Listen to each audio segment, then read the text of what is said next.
Frederick Springs Lutheran High School. I do logic, second year, and I do Western Civ the first 2 years with the exception of the Reformation period, which my husband does. And we'll be handing the baton to you next year. It's great to have him ahead doing all the footwork. My background is, my formal education is in nursing. I have a degree in nursing, not history or literature. I homeschooled for about 11 years. Went back into nursing for a year, and then I taught at Shepherd for 2 years. I'm like many of you, without a classical education background, either elementary school, high school, or college, so that when I took classes in history, or was forced to take classes in literature or art history, I was completely lost. I didn't mean history, I had to take it. I was there to do the job. Get skill. And so I worked as a nurse for a while, so I could keep my kids in Lutheran school. And then we moved, and there was not that opportunity. So, forced into the homeschool situation, I went out and purchased a bunch of Bob Jones curriculum, went taught at home, got out the history book, or social studies book, and began to learn about that the policeman was my friend. And this wasn't going to cut it. I'm sorry. There was no way I was going to read through this and last. Now, granted, in New York City and in the state of Colorado, we've learned that the fireman indeed is our friend. But this is just, as they say, model. Those of you who are familiar with Charlotte Mason. So I went to my parents and said, I got to teach literature, but I don't know what the good books are. Got a little bit of Shakespeare in history in high school. No life circle. So I went to my parents and asked them, and they started giving me a list. And then I discovered other lists. And so it was actually a process of discovery, exploration with my own kids. Got the education that I didn't get earlier. And that may be how it is with you all. I forgot to ask, how many are teaching at home? Okay. How many are teaching in a, quote, traditional classroom? How many have high schoolers? Good. Most of you are getting an early start. You'll do better. Hopefully this will be some help to you and out. When I went back into nursing after that 11 years of homeschooling my kids and getting the classical education that I did have, it was completely different.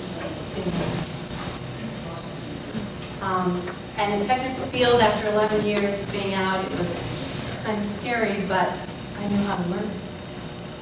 Give me the stuff that I need to learn. I need the literature. Not a problem. Getting back as a nurse and communicating with other human beings and knowing where they're coming from, knowing what it means to be a human being, made all the difference in the world in my ability, in my vocation. So I know this stuff works. It makes us better at what it is that we're called.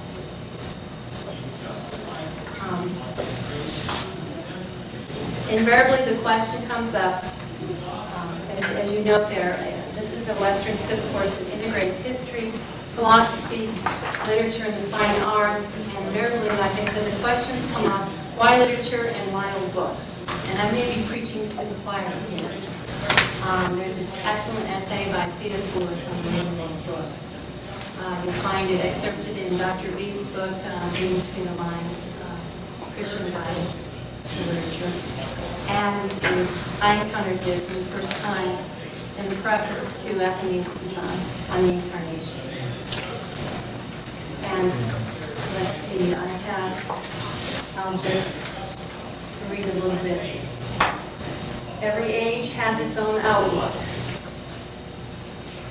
And then he sets you up, and at the end he tells you, and I love his metaphor, the only palliative is to keep the clean sea breeze of the centuries blowing through our minds. And this can be done only by reading old books. Excellent essay. Also the question, why literature? And in the spirit of literature, I'm going to show you rather than tell you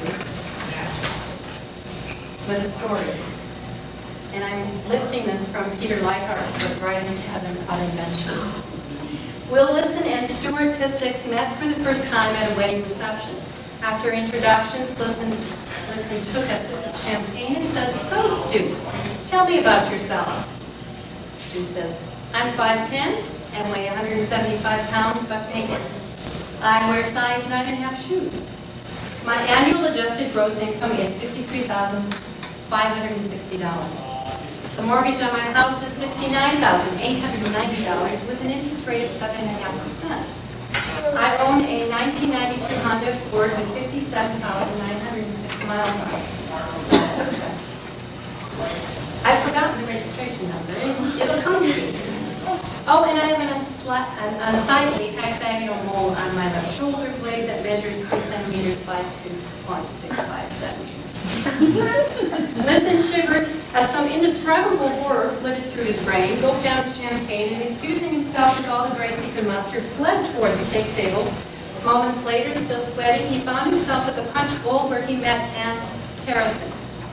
They exchanged introductions, pleasantries, and found they had mutual friends in the wedding party. "So, tell me about yourself," Listen said, wincing slightly. "Well, I was an Army brat," Ann said. "I was born in Germany, but my father was transferred there every few years, so I've lived all over the place. That was hard, having to make new friends all the time. But it was exciting, too. It got me hooked, so I majored in international finance and spent a few years working at the Tokyo Stock Exchange. When I got married and had kids, my husband and I decided we wanted a quieter life, so we settled in a little town in Vermont and on the coast. Where you spent most of the time. Okay. Peter Leichhardt would like to let us know that civilized people answer the question, "Who are you?" by getting married. Look at the Old Testament. How does God tell us about history?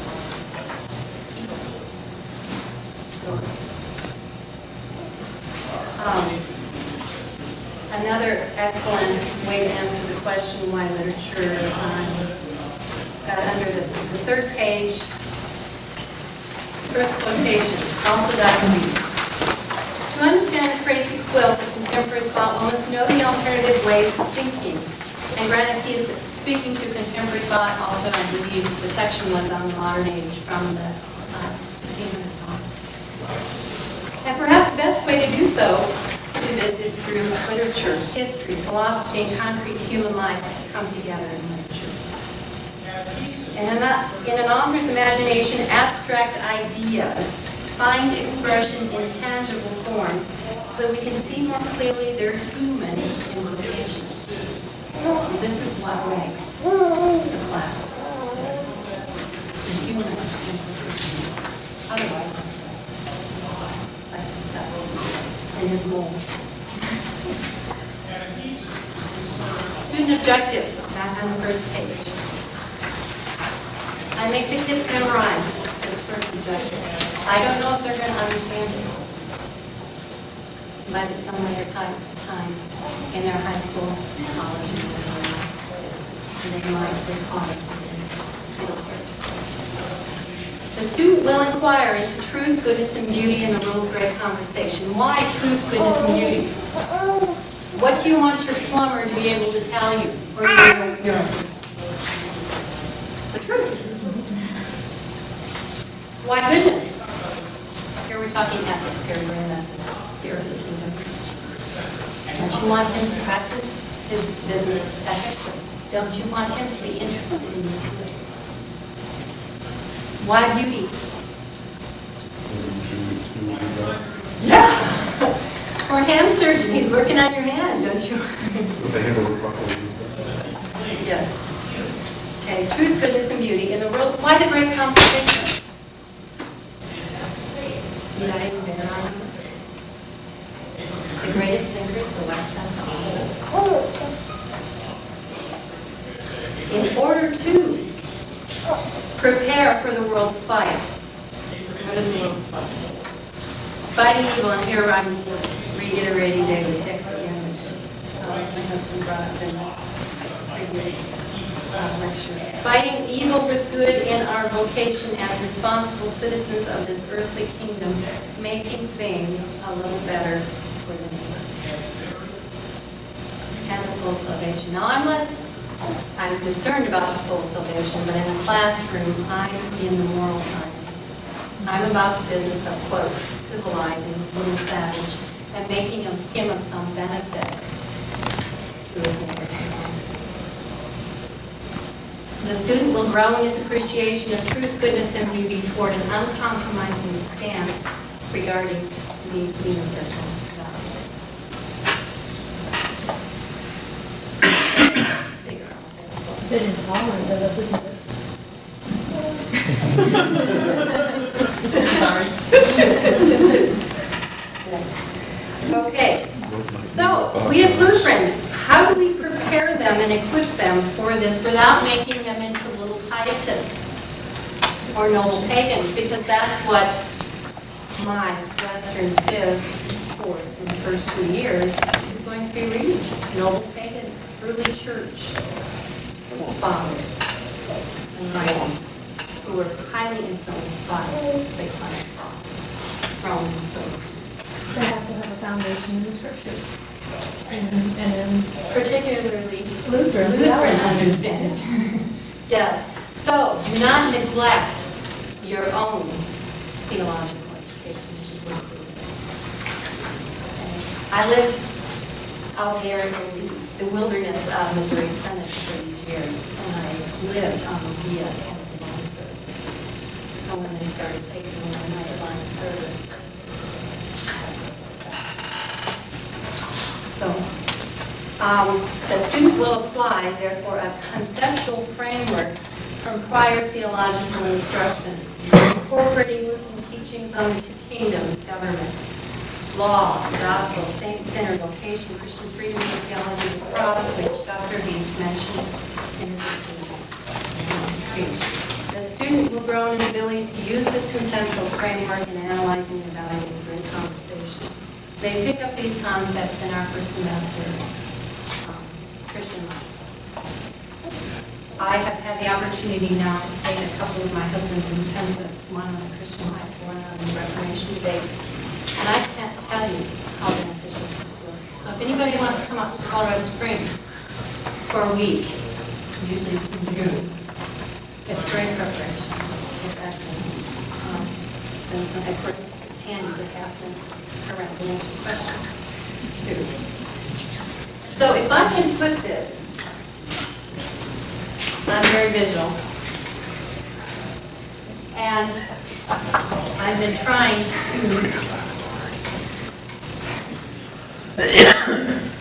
make a picture of this, and there's somebody who's probably already done this. Your little Christian lives in two kingdoms. And we're not talking about this kingdom against this kingdom, because Satan is at work attacking both. He's got a pretty good handle on it. The Lord chooses to rule in both kingdoms in two different ways. Law, gospel. Here we're talking about the civil use of the law, the curb, carrot and stick. Life will go better for you if this still applies to you. The gospel, of course, let's talk about the spiritual use of the law, which crushes him. Pastor Pointer's not in here. He has a straight hat that says slime on it. Luther would put, I'm sure, where the logo, worm, crushes him. tells him he's got a debt problem. He doesn't cut it at all. The gospel says the righteousness of Christ covers it. It's not something you grow into, you become like Christ. Well, I should say that it is a botanical model. He grows, but he doesn't become more righteous. He's as righteous at his baptism as he'll ever be. Heaven is in the bay. And now the question is, what would you like to do? His consciousness is free from the law. So, because he's a new creature in Christ, he is free to serve his neighbor. God doesn't use good words, but his neighbor does. So your little Christian is going to say, well, I really just don't feel like sharing my toys with my brother. And I see this in class. And you don't want to ignore it. He is a little, this is the simile uses that Mequon. He's simultaneously saint and sinner. He still needs the still use of the law and the spiritual use of the law. The saint wants to serve the neighbor and can think of all kinds of ways that his neighbor's needs fit. The little sinner, of course. So do that, and that's what we see Christ on. Christians say, when did we ever see you naked and clothe you? Feed you. Your good works are probably not even noticed. It's being compelled. If you stop to think about it, you probably couldn't work it. Nevertheless, all your good works are painted because you're simultaneous.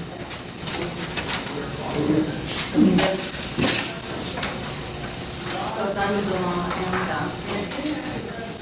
Can I respond just to that last second paragraph? I think that's probably one of the biggest key awakenings for me in recent years is to see that ability to help young people analyze on the basis of having the right tools to analyze and evaluate what else is out there available and why or why not. And using the logic that your husband presented yesterday, just use all the tools to be able to see which one comes out better. And but most young people, I don't think are even challenged to do that. They're simply receivers, or like to just be a receiver. Somebody tell me what it is, and if I don't agree with it, too bad. I'll just do what I want anyway. But there's no reason for coming to that conclusion except for I want. Versus what is true.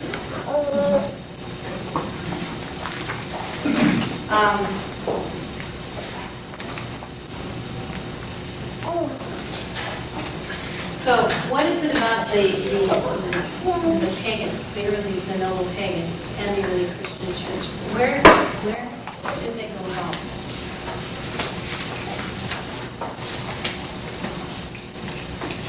The noble pagans. Keep that question in the back of your mind.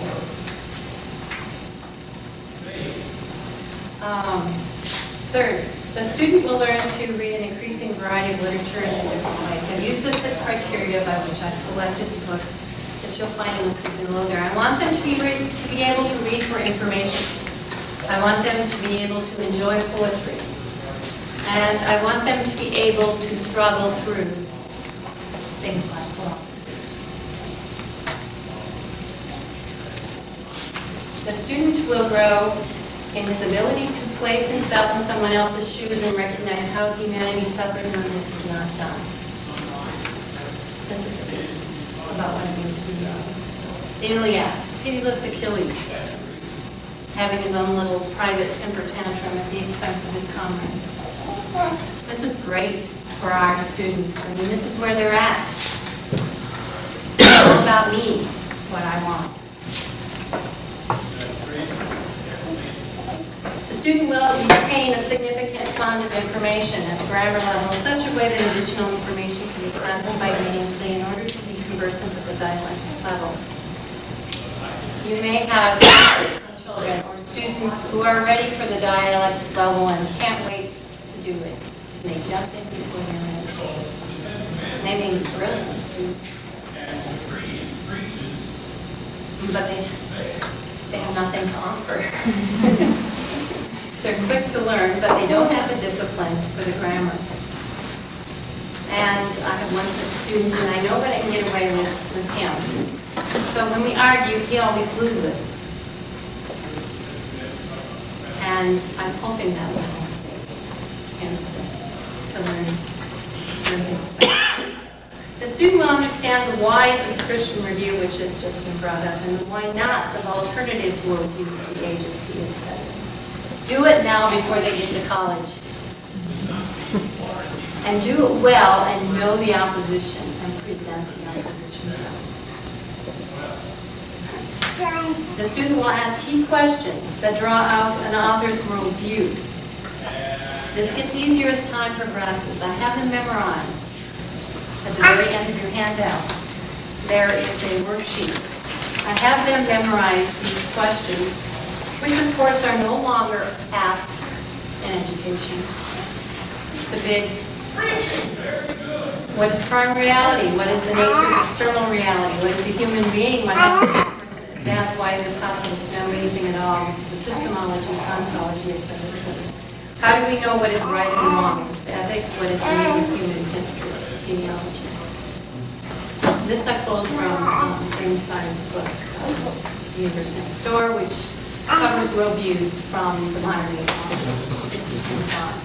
course, I get up to that point in the next thought, but nevertheless, What age group are you working with? high school, 9th graders.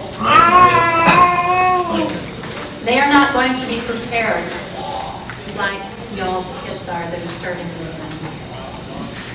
But I tell you, after the 2 years that we have been feasting on good stuff, it's incredible. The progress, the content of their thought and what they think about, and what's important in those 2 years. Did they come out of like classical education prior to that? They come from Public schools, private school, homeschool, and those are,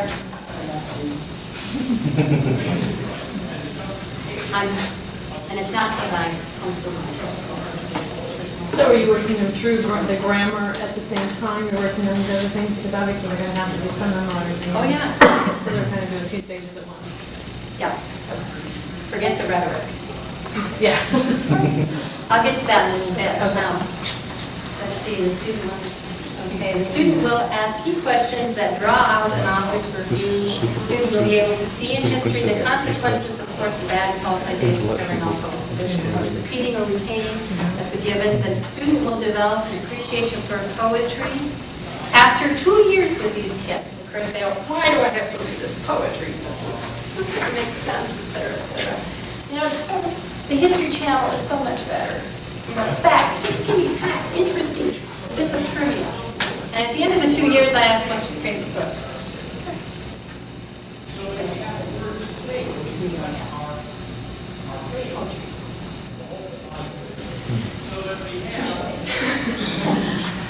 Okay, and the student will begin making a book list for the rest of his life. I'll be working on years. Okay, now my selection there from the Western Canon is just my selection. Books I thought, given my caliber, the caliber of students that I have, given the time, and given, and of course, none of this stuff would make any sense, at least to me, if it was not taught chronologically. That's essential. I would like to get back to the primary sources as much as possible, but readability is also a factor. I hate anthologies, for reading excerpts from here and there. I don't do this to expose them to the literature. We did. So if Latimer's translation of the Iliad is a difficult thing for a ninth grader without a classic background, we tackle the and whatever you can. They can't understand reading at home. We read sections in classes. They don't miss out. Would you say that your classes or that the model that's utilized here is more conversational dialogue Yes. all of the time? It's Not all the time, but a lot or of much of the time? Socratic method. What's the amount of time you spend per day on this subject matter? Oh, I've got it down there per semester. Ancient Greece is 2 semesters, ancient Rome is given the equivalent of 2 semesters. It's down there in parentheses. I have them for 2 hours a day, 4 days a week. And unfortunately, the freshman class I have for 3 hours one day, 1 hour the next, 3 hours the next. Because I schedule Friday afternoon, 3 hours. That was tough. But they were a good group of kids, so they survived. Time factor, of course, is going to determine what your book list is yourself. And of course, regarding digging, to me, the fun comes with understanding, not with instruction. You got to read it to understand it. Poetry, you can't read poetry unless you know what it means. It's not poetry. I mean, you just can't read it the right way. Poetry is word music. You got to know it to be able to feel it and say it. Okay, I've got a list there of the books that I use, and again, it's going to vary from teacher to teacher. I would point out that Aristotle for Everybody is not a primary source. It's Mortimer Adler. I tried to tackle some of Aristotle myself and thought, there's no way. It's crushing. After reading Platonic Dialogues, which is just a lot of fun, and then go to Aristotle, can't do it. And Adler's got an excellent, actually he wrote it as an introduction to Aristotle. The Song of Roland. I believe it's still in print, and I saw it in the Veritas Press that you need to get Dorothy Sayers' translation. And the reason why I suggest that is her introduction is really, really good. Whoever did the introduction for Penguin books after her is So much harder than Florida. Aquinas was a bit of a stretch because the Summa Theologica is 3,000 pages long. It's meant to be an introduction. Then there's the Summa of the Summa, which Peter Kreeft has put together, which is this thick. And he's got a shorter Summa, which is this thick. Guess which one I picked. Since this was the first time I had done Aquinas, I didn't do Aquinas before. Excellent. He takes enough of Aquinas. It's not hodgepodge. He does an excellent job of bringing it all together, and his notes helping you to understand are really, really helpful. It's a great first thing to start reading Aquinas. The Divine Comedy. I would strongly suggest Dorothy Sayers' translation because she's got notes. Dante uses symbolic personages versus personified abstractions or something like that. John Bunyan does that, okay? And Dante will use proper names, like Hitler for us represents people. Well, Dante's got this list of people he knows that we don't know. And totally miss what it is Dante's trying to tell us unless you know the history, and Sayers does an excellent job.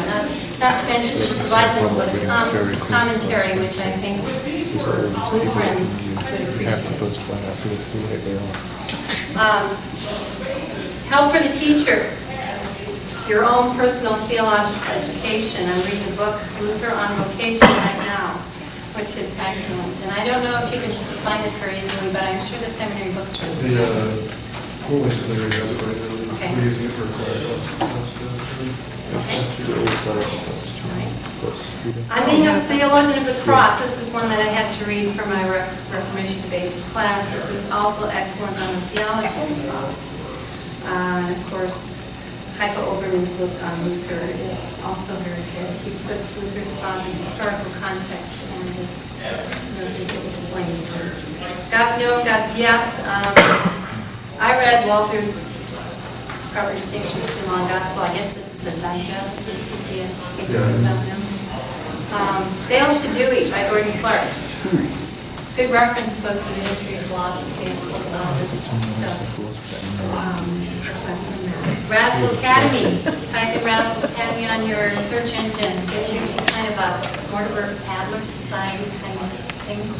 That's a real easy way to go up on a little history of philosophy. Universe Next Door, of course, this is from modern age on, etc. Pelican for some history of theology. Experimenting criticism for the third page. I've read through this a couple of times. When I freaked out about teaching literature to my kids, someone suggested this book. And he doesn't critique books, he critiques the reading of them. Very good book. Reading Between the Lines. I referred to that earlier by Dr. V. Western Spielvogel, you'll find it in the Veritas Press catalog. This is a recent addition for me in the last few years. I've used Durant and Edith Hamilton on the Greek and the Romans. And this is, it's a fairly good textbook as far as textbooks are concerned. Can I ask why yes. you went to this instead of Durant? Oh, I just added it. Okay. Someone had recommended it. It's nice little book, drawings like this. You know, it gives you a little shorter overview of the age. Let's give one of us. I haven't read the Greeks yet, but it was recommended on the term list, so I thought I might put it down there. A companion to the Iliad. If you're teaching the Iliad for the first time, this is a great help for me. It's based on the Latimer translation. You'll need to use the Latimer translation, which is a little bit more challenging than the Fables translation. Heroes of the City of Man, this is Peter Leithart, which helps you through Sophocles, Homer, etc. If you get to teach this twice around with different age kids, you might want to just lose those books after the first time. Augustine by Henry Chadwick is a great short little book, very helpful. Let's see, and we've got some other listed books. Now, on to methods. Someone brought up, grammar level, dialectic, where are you functioning in the classroom? At the grammar level, of course, there's the Greek mythology and Roman mythology, which is an absolute must. You got to know these guys to read these books. Terms that come up, you might find it in the commentary, terms like klios, hamartia, manus, Greek words for different emotions and etc. Important words that come up in the text. Type scenes, I use a little Aristotle's Poetics before we did the Greek drama. So unity of time, place, and action. They're just kind of preps you for the Greek drama. Freely pressed biographies. This is 5th and 6th grade level. Using high school. Easy read. People. We're reading about people. Good way to develop your filing system. This is background information as far as I'm concerned. I don't want them wasting their time on all this kind of stuff away from literature that we're trying to. But I want them to have that timeline, which is down there too, in terms of people also. Have memorized dates. This is cumulative. Keep them reciting those dates all the way through. Map of the Mediterranean world, we drill in class. When I ask them to produce something, I ask, because we're at the grammar level, a narrative summary. It's all expository. Just explain to me, précis of something. And then I can present it. Get over it their intentions. Get them articulated. At the dialectic level, of course, this is mostly the discussion that we do in the classroom, Socratic method. Which isn't to say I don't lecture. I have lectures, I give them background information, they take notes. I want them to be able to sit still for an hour or two and write down things that are important. It's difficult.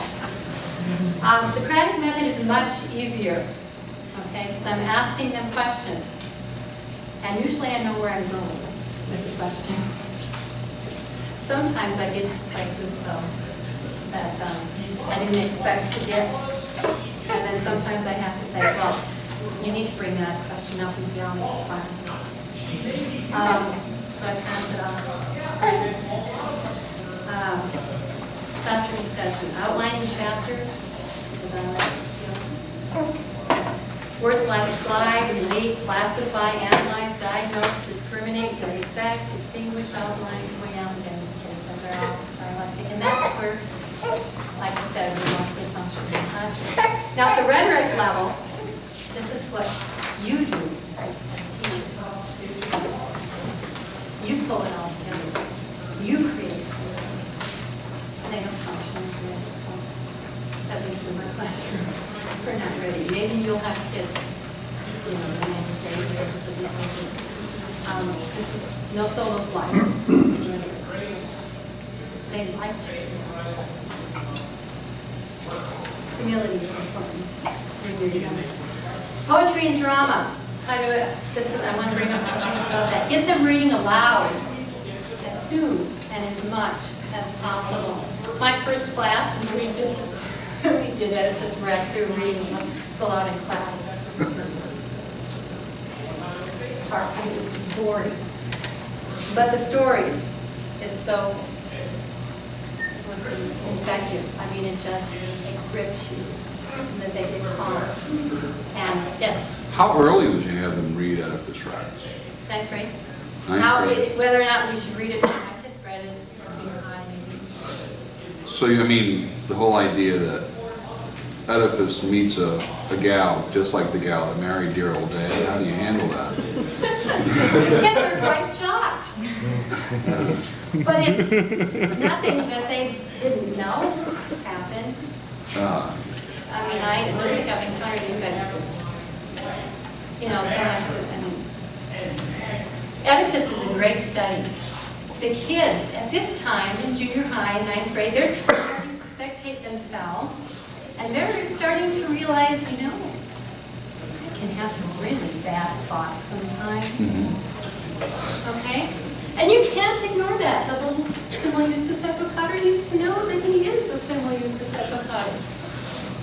And Oedipus is a great study because Oedipus realizes, I'm really worse than I thought I was. I can imagine how bad it was. The problem with Oedipus is that, in the end, when he discovers this, he puffs out his eyes. Well, how does one survive under the law, the crushing of the law? Oedipus, and this is my take, and Dr. Thomas back there probably has a few takes. So, he pokes out his eyes so he can't see what he has done. Right. He denies it. Pastor Brown just had an excellent article in the Via issue called Oedipus for the A real tragedy for Oedipus is there's no gospel. So we deal with a lot of things in the classroom about what it means to be human.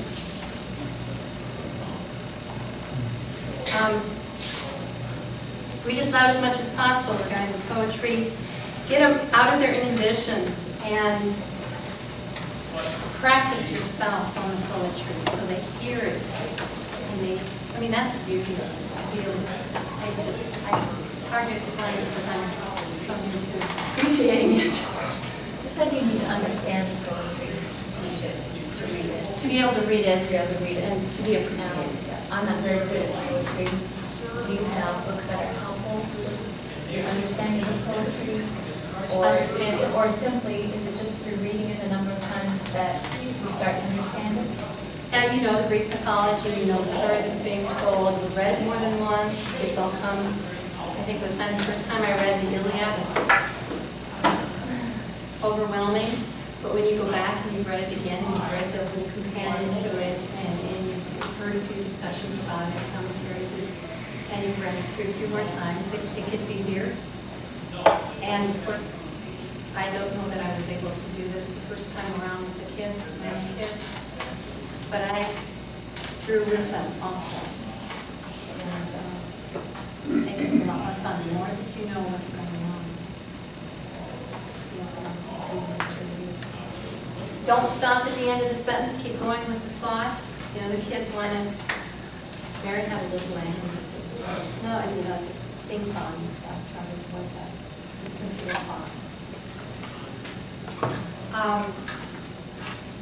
Have the students read aloud at home. Their assignments. I mean, this should be read aloud. This is done by Barbie. Ask the students to put the verses in their own words.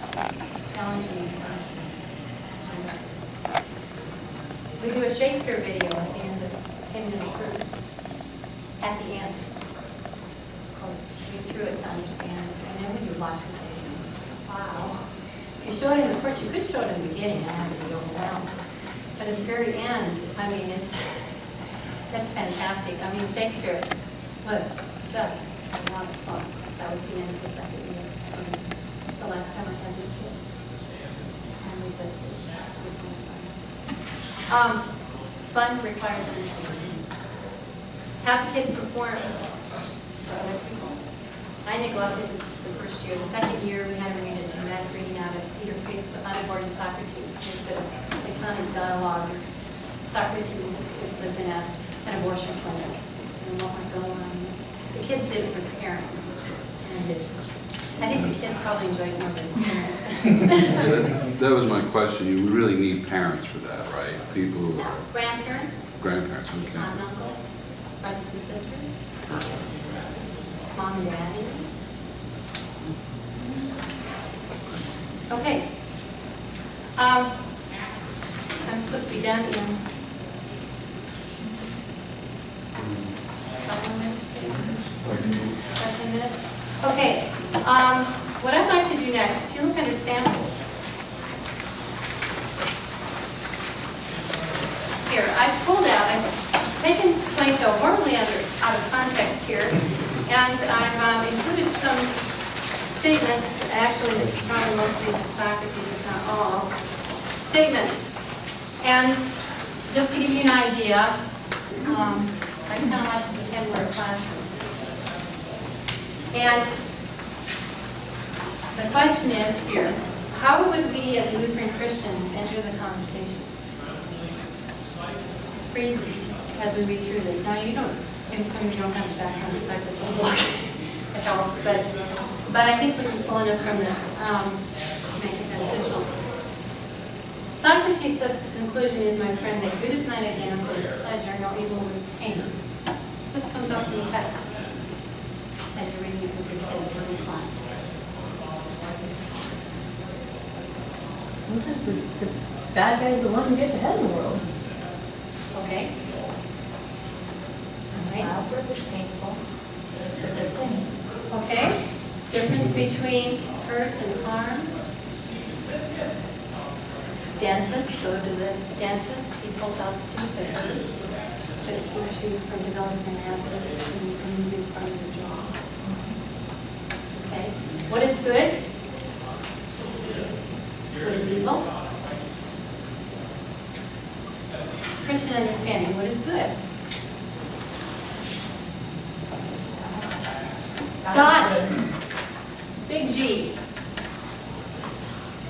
What is the little g? Everything he made, did, said, willed. What is evil? Is evil a thing? Is it the opposite of good?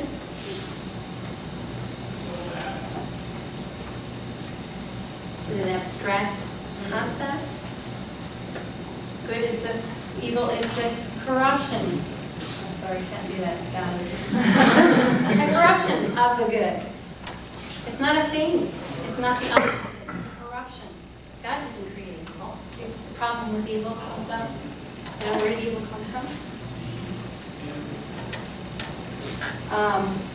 Then it is quite possible to pander to the souls of a crowd without regard to its real interests.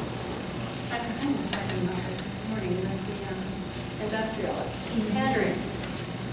Does this happen today? What does pander mean?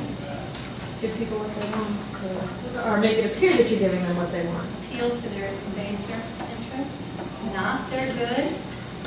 The whole point of a major point of Concordia is that we're trying to get at what is good. Good is what is beneficial. Evil, of course, is what harms. Versus today's understanding and Callicles' understanding that getting as good as pleasure. Well, good can be good, but it's not exclusive.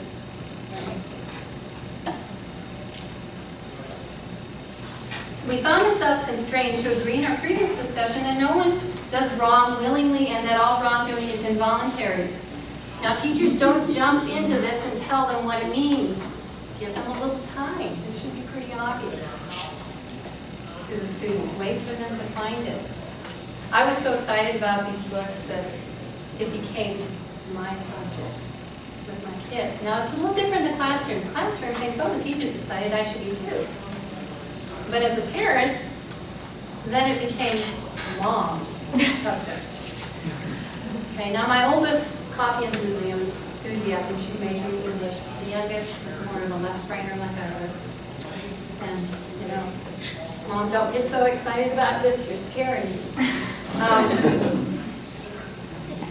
right, so wait for them to jump in and find what's wrong with them. So a man who removes the tendency to wrongdoing, he's talking about the teacher here himself, is in no danger of being wrong. He is the only person who could safely give his services free, provided that he really possessed the ability to make people good. The question that I brought up earlier, where do the noble pagans and the early Christians make their mistakes? They think that they can attain virtue on their own. They think that noble pagans thought they were good, they could measure up. And And the early Christians, we just needed a little help from God. And Protestant theology. I can make a decision. There's something I can do. Seriously. Okay, the idea that Plato brings this up, show man righteousness and he will become righteous. The idea of education. Just need to enlighten him. The defense which consists in never having committed an offense against God or man, either in word or deed. This, as we have agreed more than once, is the best of all kinds of self-defense. Is that true?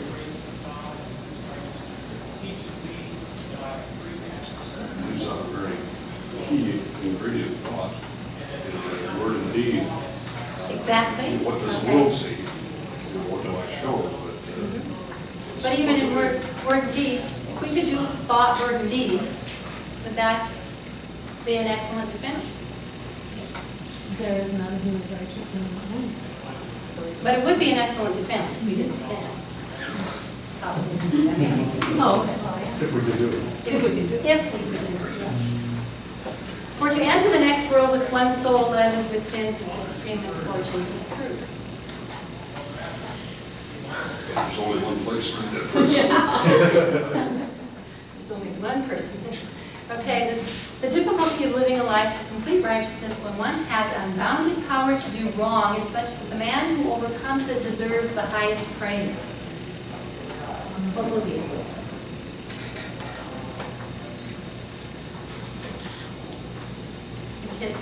Kids might put it on there. Lord of the Rings.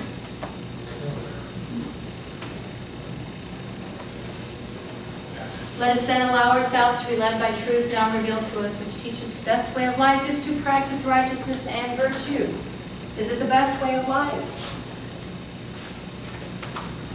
Depends on the kingdom. A good life. But not defined by the industrialists. Okay. Of course, it's impossible here. We live in Christ's righteousness. All right, Cicero's on duties there. I think I'm running out of time here. Basically says the same thing in that quote. And it's interesting. While he says noble pagans think that man can make the grade, yet he admits for extremely few people will refrain from doing a wrong action if they have the assurance that this will be both undiscovered and unpunished. He admits a few. Better than saying everybody, I suppose. But does he have a reason? Experience. Right? They wouldn't deny the ability of the senses to determine what was true. Anyway, I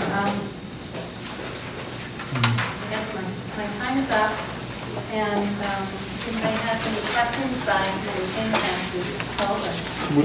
Yeah. With a text like Gorgias, would it be appropriate to read that in dialogue with what St. Paul has to say?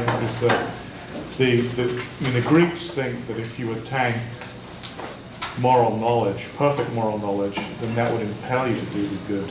And of course, Paul, and even actually some of the Greeks realized this at the time because they talked about weakness of the will. They realized that in fact, weakness of the will meant that you could see the better path and still do the worst path, akrasia. And Paul is clearly talking about that when he says, "It's good that I would that I do not," and so on, that kind of issue. I mean, is it ever valuable to have kind of a parallel text or you know, it kind of generates some critical thinking and get them irritated about it? These are great quotes. I mean, there's so many great issues. You walk in with this bag full of treasures and things to get you thinking. I mean, this is the best subject to teach, I think. You get to talk about so much. What's your PTR in that situation? Pupil-teacher ratio? It's pretty small, about 6 students, 5, 6 students.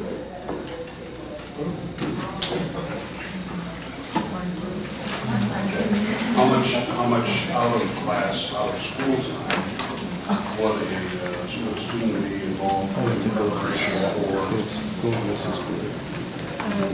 Okay, for the Western Civ class, probably at least an hour a day. Not 2. Can a young person function in your environment without parental support? That's a good question. We don't have parental support. We have, I mean, the parents want their kids there, but they aren't necessarily involved. I mean, Can any a kid who's in the... child function or succeed in that environment without parental involvement and support? Okay, well, the support, I mean, they're paying to send their They're paying the bill, but right, and they're not necessarily involved, and that's why the homeschooling student does better. But it does not. Okay, we found one student, his parents are involved, but at the dinner table, and they just, about life, and he's a smart kid, and he's interested in what true is. He's a behavior problem, but, so it helps. okay. What about the screening process to get in? Or is there screening? And there are questions that the headmaster asks and the dean about parents. We don't accept everybody. Okay. Okay? Thank you.